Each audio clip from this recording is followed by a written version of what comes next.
女人戴珍珠不是为了好看，是为了提醒世界温柔也能有锋芒。这句话用在高市早苗身上再合适不过。身为日本政坛资深政客，今年秋天高市早苗第3次冲击自民党总裁终于成功，成了日本史上第1位女首相。媒体镜头面前，高市早苗最喜欢展示自己那一套撒切尔同款，皇家蓝西装、珍珠项链、珍珠耳环，连口红色号都被扒出是铁娘子爱用的深玫瑰。不光外形是 cosplay， 就连其一连串政治宣言与政策，如参拜靖国神社、修宪第9条、把自卫队升格为国防军，也处处体现着此人的强硬做派。一句话，他要把日本往右转到底，紧跟美国走到黑。那么，作为如今日本政坛一把手的高市早苗，能成为当年的撒切尔夫人吗？高市早苗，一个对国内来说十分陌生的名字。他1959年出生在奈良县一个普通职工家庭，父亲在本地一家小商社跑销售，母亲是典型的昭和式家庭主妇。家里既无政治背景，也谈不上富裕，但一次偶然的机会让高市早苗意外涉足政坛。1989年，日本政坛正值竹下登内阁下台后的混乱期，自民党为了补充新鲜血液，到处搜罗形象好、学历硬的女性候选人。高市早苗在一次行业听证会上被当时自民党参议员中川秀直的秘书发掘，并被劝说加入自民党。1990年，他辞去松下年薪近1000万日元的职务，回到奈良老家，从地方议会议员选举起步。此后短短几年，高市早苗展现出了在政治领域出色的天赋。3年后，他一度乘势冲击到了国会众议员，在奈良县第2区拿下自民党公推名额，成功进入政坛中央。真正让他在全国层面露脸的是1996年，担任文部科学政务次官。那时，村山富士内阁与自民党联合，预算分配要讨价还价，他负责国立大学法人化法案的说明。面对在野党连珠炮般的质问，他总能把厚厚一叠参考资料摊在桌上，如条念出各大学经费使用效率的数字，语速快，数据细。电视新闻播出后，观众记住的不是政策内容，而是他利落短发、深色西装以及领口那条几乎从不缺席的单排珍珠项链。项链是母亲在他首次进入国会时送的礼物，价格不到2万日元，却被他戴成了固定符号。出镜次数多了，观众开始议论他的穿着，为什么永远是深色西装、白色衬衫、珍珠项链？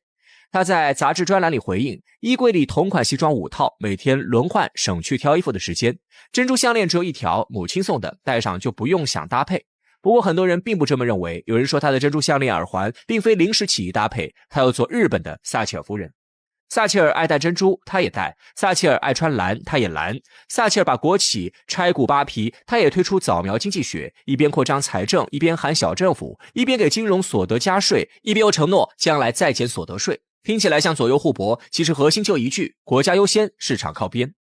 不仅如此，高市早苗的种种政策理念也处处充满铁娘子的味道。对内，他反对女性天皇，反对同性婚姻，甚至反对老婆不随夫姓；对外，他则是要把国防预算再拔高，嚷嚷着和美国核共享，俨然要一条路跟美国走到黑的架势。高市早苗对美国的态度完全可以用一个舔字来概括。为了讨好美国人，此人可谓是无所不用其极。在日本自民党众多派系中，高市早苗并不拥有世袭地盘，也缺乏宏阔的财政后援，他的政治资本主要建立在政策辨识度之上，而对美协同正是他最醒目的标签。过去5年，他几乎每一次重大政策倡议都与华盛顿的最新战略节拍同调，甚至提前半拍。2019年，安倍第2次内阁改组，高市首次入主防卫省。上任第1周，他便把随从留在酒店，独自飞往关岛安德森基地，参观美军刚刚部署的陆基神盾临时阵地。夜航的机舱里，他对照美方简报，把暗制型战斧列入可争取清单。彼时，日本官方口径仍坚持专守防卫，对敌方基地攻击能力讳莫如深。但高市回京后，在内部会议抛出一句法律解释，可以与时俱进，并让事务官们连夜翻检条文。半年后，2020年版防卫白皮书新增对敌基地攻击能力章节，虽用词谨慎，却为2022年正式写入国家安全保障战略埋下伏笔。2021年春天，拜登政府忙于拼凑半导体联盟，高市早苗再一次一马当先。他以自民党政调会长身份，抢在内阁之前召集金产省、外务省科长，把日美各出一半资金，在9州建立65纳米以上备份产线，写成提案。美方原本只想要信息共享，没想到日方直接递上钱包，自然乐见其成。于是，台积电熊本工厂的资本构成里，日本政府出资3520亿日元，成为仅次于台积电的第2大股东。对外问题上，高市早苗更是一直充当着美国人的马前卒。2022年2月，俄乌冲突爆发，基期尚未统一制裁清单，欧美世界都还没说什么，高市已在电视节目里喊出把俄罗斯踢出 SWIFT 日元通道。外务省担心步子太大，他却把3家本国商社在俄子公司列入可协商名单，逼迫经产省跟进。1个月后，日本政府宣布冻结俄资产约320亿日元，其中 90% 的标的与他提前草拟的追加实体一致。华盛顿邮报援引美财政部官员的话，日本这一次比欧洲还快，得益于自民党内部有人提前做了家庭作业，而这一切当然都归功于高市早苗。对华问题，高市早苗对美国的帮衬自然更加不遗余力。2023年夏季，台海局势升温，高市率团访问华盛顿，在 CSIS 用日语发表演讲，提出冲绳石垣导弹链设想。2个月后，美国国防安全合作局公布对日军售通知，200枚战斧 Block 5，交付期2025至2026财年。除此之外，他还几乎把反华写进了竞选首相的 KPI。参拜靖国神社11次，否认南京大屠杀，渲染中国威胁，连特朗普都还没发推，他先把对华铁拳预热到位，手段强硬且极端，颇有当年铁娘子撒切尔夫人的遗风。可是高市早苗真的能成为撒切尔吗？从高市早苗的政治表现看，他想把铁娘子3个字刻在自家政治名片上。不过光会背撒切尔语录远远不够，效仿偶像的穿搭更是流于表面的功夫。日本不是80年代的英国，没有北海油田兜底，也没有马尔纳斯胜仗当背景音，他得先跨过3道现实门槛，才能真正坐稳自己的政治宝座。第一道坎叫钱袋子。撒切尔当年卖国企、减税、收紧福利，手里握着北海石油每年上百亿英镑的外挂收入，才能给失业工人发保底，给减税企业递糖。高市面对的却是另一番景象，日本国债余额已超 GDP 2倍，年度预算一半靠发债，连保底都得先借钱。他提出的早苗经济学听上去挺唬人，扩张财政、小政府，先加税后减税，实则每条都互相打架。扩张财政需要钱，小政府意味着少收税，先加税怕选民跑，后减税又怕市场笑。更麻烦的是，他把国防当成最大增量支出，扬言10年内把防卫费翻，可没提这笔钱从哪儿来。财务省官员私下算过，如果按他的承诺，10年累计要多花60万亿日元，相当于再建一条东京到大阪的磁悬浮。有人建议卖资产，他点头，列出邮政、大阪燃气、关西机场等名字。可这些资产早已在上一轮改革里卖得七七八八，剩下的不是亏损大户，就是战略硬骨头。真甩出去，股价先跌为敬，于是钱袋子成了第一道阻碍。英国当年有石油，有增长，有伦敦金融城当现金奶牛，而日本手里只有高龄化和通货紧缩，钱袋子鼓不起来，一切都白搭。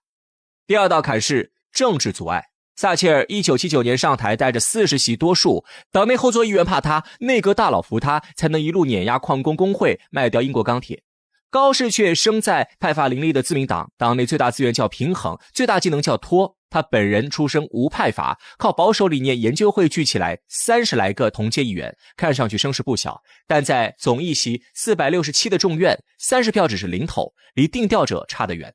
更尴尬的是，他要做的是结构性改革，动的是地方交付税、农协补贴、医疗价格3大票仓。地方交付税一旦削减，乡村议员先造反；农协补贴若缩水，选举列车就缺司机；医疗价格若下调，医师协会会把选票直接锁进保险柜。自民党几十年基业靠的就是把利益切成小份，再按议席分发。高市却想把整块蛋糕端走重新分，等于动了所有人的叉子，其他人自然不乐意。第三道坎来自日本社会的民心。撒切尔当年有马岛胜利加持，有英国醒来的民族情绪，可以一句 There is no alternative 堵住反对者嘴巴。高市面对的是日本醒不来的集体心态，30年通缩让选民对任何大刀阔斧都先问一句安全吗？他喊修宪，喊强军，喊金融所得增税，每一样都需要民众先吃眼前亏，再吃长远糖。可长远糖在哪儿？年轻人看不到加薪，银发族看不到护理人手，中小企业只看到成本上涨。他提供的希望却带着阵痛，军费涨，福利就得请，税先涨，企业先得熬。更麻烦的是，日本女性选民原本对首位女首相抱有天然期待的是理性与柔性，他却把铁放在最显眼的位置。选民的意见在选票里已经体现出来了，50岁以上男性支持率上升，30至49岁女性支持率反而下降。人性一旦反向倾斜，再精致的珍珠项链也拉不回。到最后，所谓的日本撒切尔终究要成为高市早苗自己的幻想。自中国官宣举办抗日战争暨世界反法西斯战争胜利80周年纪念日阅兵以来，这场盛会就成为了世界关注的焦点。然而，就在胜利日将至之际，突然传出日本通过外交渠道阻止欧亚各国领导人参加中国举办的93纪念活动的消息。日本作为二战的发起国，却从未真正的反省过自己犯下的历史错误，反倒一直对自己的战败国地位耿耿于怀，妄想成为正常国家。这样的日本会不喜欢中国主导的捍卫历史真相、塑造正确历史价值观的活动，并不令人感到意外。但他们居然能癫狂到官方出面阻挠抵制，也还是超出了不少人的预期。要知道，在2015年中国首次举办93阅兵，日本上届只是在媒体层面对中国采取阅兵这种纪念形式指指点点。这一次明明已经有了先例，日本本应早有心理准备，为何他们的反应却愈发激烈？最近10几年，在中文互联网上，越来越多的人开始将日本对反法西斯战争的态度评价为反战败而不反战。这一形容确实相当精妙，十分准确地描绘了日本政府的状态。二战期间，日本军队动辄采取玉碎攻势，甚至在德国投降之后，依旧能喊出1亿玉碎的口号。直到美国向日本投下2颗原子弹，让日本那些精致利己主义的高层意识到，拒不投降不但没法阻止联军对日本的清算，反而会让自己死得更快，这才不情不愿地接受了联军无条件投降的要求。但即便如此，日本高层还是竭力试图粉饰事实。天皇小于日军放下武器的终战诏书当中，全篇只字未提侵略，也没有明确表示战败或投降，而是用接受联合公告代之。以当时的民众受教育程度和信息宣传水平，恐怕大多数人都不了解波茨坦公告的具体内容，更何况日本在终战诏书中甚至没有明确指明具体是哪一份公告。显然，日本军国主义并没有承认错误，甚至不愿接受失败。原本反法西斯阵营吸取一战教训，一致认为要对战败国的思想文化、社会环境进行彻底的改造，以防其再次成为战争策源地。如果这一方针政策得到彻底的执行，日本的军国主义有机会被彻底纠正。然而，美国出于与苏联争霸的需求，有意将日本打造成反共反苏的亚洲桥头堡。如果按照反法西斯阵营的既定方针对日本进行清算，日本的左翼力量就会成为主流，这不符合美国的冷战利益。即使美国可以凭借自己单独驻军日本的便利，在完成清算之后慢慢对日本社会、政治环境进行引导和改造，实现对日本的控制，但这种做法费时费力。为了简单省事地实现冷战需求，美国选择抛弃反法西斯阵营共识，通过包庇日本军国主义高层换取这些人对美国治理的配合，直接利用这些人在日本的影响。就这样，许多日本的军国主义战犯都逃脱了审判，甚至在战后不久就能重回政坛呼风唤雨。反倒是那些真正在反思战争的人，往往因为其立场偏向左翼而遭到打压。在如此环境之下，日本自然不会对战争产生真正的反思。然而，他们又十分清楚自己在战争期间犯下的罪恶，知道受害者对自己的痛恨，生怕未来会遭到报复。真诚道歉，换取受害国家原谅这种事，日本右翼既不愿意，也没法做。毕竟他们当中不少人都是战犯，要是道歉，是不是还要重新接受审判？于是，日本右翼政府选择模糊甚至篡改历史事实，并试图让世界相信自己营造的虚假历史叙事。考量到团结亚洲资本主义阵营的需求，加上美国并不把日本放在眼里，不认为日本有能力影响到自己，美国也默许了日本右翼的作为。日本的这种策略不能说完全无效，尽管亲历日本侵略的受害者大多对此感到愤怒，但也有不少人受到了日本宣传的影响。尤其对许多东南亚国家来说，在日本人来之前，他们被欧洲殖民，日子同样不好过。在日本人走之后，当地统治者治理水平差，民众生活照样水深火热。因此，在很长一段时间里，许多东南亚国家都在一定程度上接受了日本从欧洲殖民者手上解放亚洲的虚假叙事。而韩国虽然民间始终反感日本行为，但政府深受美国控制，也不敢和同为美国盟友的日本太过不去。一直坚定反对日本篡改历史行为的日本侵略受害者，几乎只有中国和朝鲜。这让日本一度放心不少，因为在他们眼里，日本是亚洲顶尖强国，只要不是各国一致反日，日本就没什么可担心的。然而，进入21世纪之后，中日之间的实力对比出现了逆转。随着中国国家实力的提升和国际影响力的扩大，中国逐渐有能力在重大国际问题上发出自己的声音。2015年，中国举办了首次抗日战争暨世界反法西斯战争胜利纪念日阅兵，标志着中国正式加入了对二战历史话语权的争夺，这让日本感到了深切的不安。一方面，他们担心中国对历史真相的宣传会让日本多年来篡改历史的努力毁于一旦，让亚洲各国的反日情绪再度占据上风，影响日本所处的国际环境。比起国际环境的恶化，更加令他们感到恐惧的是，如果中国一直没有在日本虚假宣传的影响下忘记仇恨，反而因为这种虚假宣传对日本更加不满，那么会不会有一天要报复回来？不过，此时的中国实力虽然超过了日本，但与美国还有较大的差距。日本还能够狐假虎威，故而尚且稳得住姿态。虽然日本媒体没少借此炒作中国威胁、中国反日的议题，但到底只是建议用点蜡烛纪念来取代阅兵，并没有在纪念日上做文章。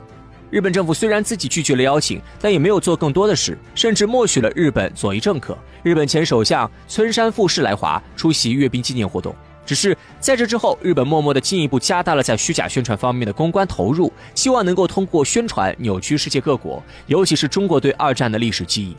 2015年，日本外务省新增了一项名为海外战略信息传播的重点预算类别，其主要内容就是扶持培养亲日团体，向国际社会宣传日本的所谓正确形象。在之后短短10年，该项目活动的预算金额总计超过560亿日元。在日本政府的努力之下，国际社会上确实出现了一批配合日本宣传的所谓专家学者和亲日媒体人。可日本还没来得及松口气，就发现了一个令他们无比恐慌的事实，那就是中国已经成为了世界公认的亚洲主导者。2016年，美国为打断中国崛起，一手炮制了所谓的南海仲裁，并在仲裁结果出炉之际，派出2个航母战斗群到南海施压中国。然而，当中国以决战姿态应对美国威胁时，美国最终选择了退缩，标志着美国事实上已经承认，美国不敢在中国周边地区与中国打仗。在这之后，中国的军事实力增长更为迅速，各种新型装备接连入列，美国在中国周边战胜中国的希望只会更加渺茫。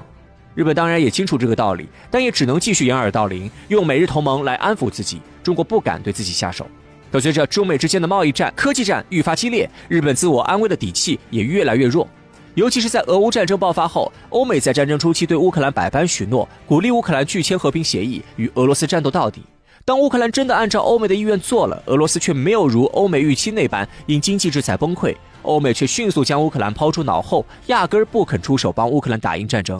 看到乌克兰如此下场，日本如何敢继续相信美国的许诺，认为美国会在中国打日本的时候为了日本与中国作战？因此，当中国在抗战胜利80周年之际再度举办胜利日阅兵，并在阅兵预演中展现出了前所未见的先进武器时，日本会何等恐惧可想而知。在这样极度的恐慌之下，日本难免进退失据，歇斯底里的叫喊中国阅兵，过度聚焦历史，反日色彩浓重，甚至做出了试图通过官方外交渠道阻止欧亚各国参加阅兵的癫狂行为。但日本需要明白，历史的事实并不会因任何人的主观意志而改变，任何妄图篡改历史真相的行为，最终都只会招来反噬。如果想要翻过这页历史，日本真正应该做的是正视和反省侵略历史，同军国主义彻底切割，向受害国家真诚道歉，用实际行动赢得国际社会的谅解。